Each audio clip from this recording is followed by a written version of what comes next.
Like, comment, and subscribe. Like, comment. दोस्तों, हमारे channel काफ़ी सार पर आपका बहुत बहुत स्वागत है। जो साथी नए हैं प्लीज़ हमारे चैनल को सब्सक्राइब कर लें। आज हम पढ़ेंगे आदिकाल साहित्य की जो प्रमुख रचनाएं हैं, जो सबसे महत्वपूर्ण हैं, जो अक्सर नेट के एग्ज़ाम, मास्टर कैडर के एग्ज़ाम में आती हैं।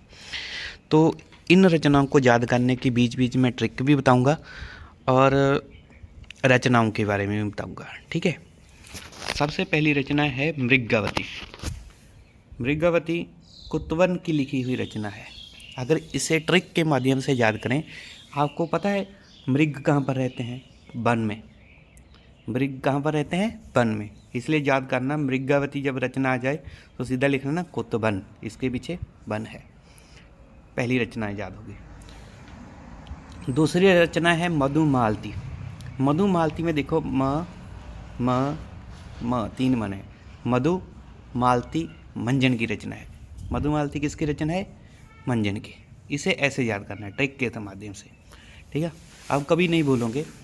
कई बार जो ज़्यादा कन्फ्यूज़न रहती है इन दोनों रचना में ही रहती है। मृगावती कुछ लोग मंजन ला देते, लेकिन नहीं, मृगावती कुतवन की है, कुतवन की, और मधुमालती मंजन की। ये याद कर लेना। अगला है चंदाइन। चंदाइन ये प्रथम सूफी रचना है। इसके रचनाकार हैं मुल्ला दाऊद। ठीक है, इसे याद करने की ट्रिक याद करने देखो, जो सूफी मत होता है ज़्यादातर मुस्लिम, चांद ईद पर चांद पर मुल्ला क्या करते हैं? नमाज़ पढ़ते हैं। यदि इसका ऐसे कर लो, चांद मुल्ला दाऊद, यानी कि ये इसकी रचना है। आगे हंसावली। हंसावली किसकी रचना है? असाइद की। सत्यवती कथा, सत्य ही ईश्वर है। सत्यवती कथा किसकी है? ईश्वर दास की। ऐसे याद कर लेना। ठीक है, सत्य ही ईश्वर है। ठीक है, आगे है चित्रावली। चित्रावली रचना है उस्मान की। नेक्स्ट है 7वें नंबर पर पद्मावत, अखरावट, आखिरी कलाम, चित्रलेखा। ये तीन जो चारों रचनाएं किसने की है? मलिक मोहम्मद जायसी। आपको याद आ जाएगा पद्मावत, अखरावट, आखिरी कलाम, चित्रलेखा, जो किसकी रचना है? मलिक मोहम्मद जायसी की। ठीक है, और नबी साहिब क्या करते हैं? ज्ञान देते हैं। शेख ज्ञानदीप किसकी रचना है? शेख नबी की। ये ऐसे याद कर लेना। ठीक है, ठीक है। अगली रचना है इंद्रावती, अनुराग वांसरी। ये किसके हैं? नूर मोहम्मद। ठीक है, ये इंद्रावती और अनुराग वांसरी किसकी रचना है? नूर मोहम्मद। ठीक है, इंद्रावती, अनुराग वांसरी किसकी रचना है? नूर मोहम्मद। ऐसे याद करना, 2-3 बार बोलकर याद करना है इसको। आगे है ढोला मारू रा दूहा। ये किसकी रचना है? कलोल कवि की। 11वीं रचना है माधव बानले काम कंदला। किसकी रचना है? गणपति की। ये सबसे महत्वपूर्ण प्रश्न है अगला 12वां। ये अक्सर 100% किसी भी एग्ज़ाम हो, कोई भी एग्ज़ाम हो, इसमें 100% ये पूछे ही जाते हैं। किसमें? भक्तमाल और अष्टयाम, नावादास की ये रचना है। ये 100% पूछा जाता है। ठीक है, आगे सिद्धांत पंचमात्रा। ये राघवानंद की रचना है। सिद्धांत पंचमात्रा राघवानंद की। आगे 14 नंबर है ज्ञान तिलक। ज्ञान तिलक, रोमावली और प्राण संकली गोरखनाथ की रचना है। मैं आपको एक बात बता दूँ ना, जो तिलक लगाते होते हैं गोरखनाथ की तिल, इसमें एक याद रखना कि जो नाथ संप्रदाय है, ये कुंडली जागृत करने के लिए सबसे प्रसिद्ध है। और जैसे आपने शक्तिमान देखा है, शक्तिमान के माथे पर सीधा एक तिलक, एक ज्योति प्रकट होती थी, और ज्योति को देखने के साथ, उस ज्योति को देखने के बाद ही ये अपने प्राण त्याग देते हैं। इनकी जन्म मन की इच्छा मुक्त हो जाती है। इसे कहते हैं ज्ञान तिलक। ज्ञान तिलक और प्राण त्यागना, जो ये गोरखनाथ की रचना है। प्राण संकली, ज्ञान तिलक और रोमावली, इस तरह ऐसे याद करना है।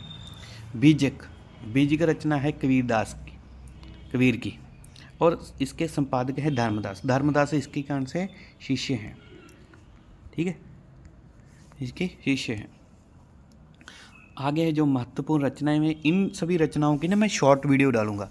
गोस्वामी तुलसीदास की जो सभी रचनाएं हैं उसके शॉर्ट ट्रिक में कैसे याद करें, मैं शॉर्ट में डालूंगा। कृपया हमारे चैनल को सब्सक्राइब करते रहिए।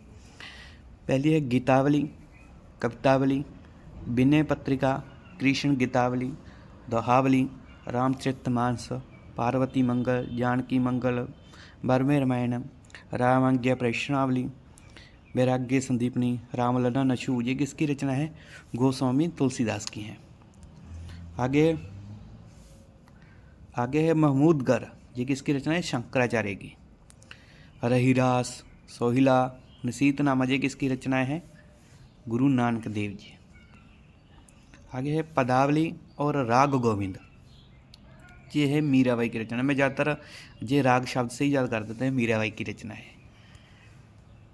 आगे है, मैं इसे बोलता था 4 स वाली, 4 स, ऐसे याद रखता, इसे याद करने की ट्रिक थी मेरी। स से सुरसागर, स से सुरसावली, स से साहित्य लहरी, स से सूरदास की। ये जो तीनों रचनाएं ये किसकी हैं? सूरदास की। इसे ऐसे याद करना है। आगे है रूपमंजरी, रसमंजरी, रास पंचाध्यायी और सुदामा चरित, ये किसकी रचना है? नंददास की। प्रेम वाटिका, दान लीला, ये रचना है रसकहान की। 23वां नंबर है सुदामा चरित, ये किसके है? नरोत्तम दास की। ये देखो सुदामा चरित, ये भी सुदामा चरित है, ये दोनों रचनाएं किसकी हैं? नंददास की भी है और नरोत्तम दास की भी है। ठीक है। आगे है ध्यान मंजरी, रास पंचाध्यायी, अगरदास। ये देखो जो रास पंचाध्यायी है वो नंददास की भी रचना है। देखो मैं पहले पढ़ा था रास पंचाध्यायी, इसमें ये थी और ये इनके लेखक हैं नंददास भी हैं और अगरदास भी। और इसी सेम सुदामा चरित, ये भी सुदामा चरित किसके हैं? नरोत्तम दास और नंददास दोनों। ये ऐसे ही याद करना, ठीक है। इसमें मैं एक साथ लिख दिया। आगे है गोसाई चरित, ये किसके? बैनी माधव दा, ठीक है, बैनी माधव की। और तुलसी चरित किसकी रचना है? रघुवर दास की। इस तरह ऐसे याद करता था, तुलसी चरित रघुवर दास, ये कभी नहीं भूलती मुझे। नेक्स्ट रचना है श्रृंगार रस मंडन, ये किसकी है? विट्ठल दास की। ठीक है। भक्त नामावली और रसु लावनी, ये किसकी है? ध्रुवदास की। आगे है वैष्णव मता शब्द भास्कर, श्री रामानुज पद्धति, राम रक्षा स्रोत, योग चिंतामणि, ये किसकी है? स्वामी रामानंद की रचनाएं हैं। आगे है कवि प्रिया, सिख प्रिया, जस राम चंद्रिका, वीरदेव सिंह चरित, विज्ञान गीत, रतन बावनी, जहांगीर जस चंद्रिका, ये क्या है? कैसीदास की। इसकी मैं शॉर्ट ट्रिक भी वीडियो के माध्यम से, यानी कि शॉर्ट के ट्रिक के माध्यम से इसे लगाऊंगा, ठीक है, इसकी शॉर्ट ट्रिक। 31 में है कवित्त रत्नाकर, ये किसकी रचना है? सेनापति की। ये सेनापति की। हनुमान का हृदय, देखो हनुमान ने अपना हृदय खोलकर राम के दर्शन कराए थे, इसलिए हनुमान नाटक किसकी रचना है? हृदय राम की। हृदय खोलकर राम के दर्शन करवाए हनुमान ने, ऐसे याद करना है इसको, ठीक है। इस तरह आपको सभी रचनाएं याद हो जाएंगी। और हमारे चैनल को सब्सक्राइब कर लें और वीडियो को ज़्यादा से ज़्यादा शेयर करें। बहुत बहुत धन्यवाद। Like, comment, and subscribe.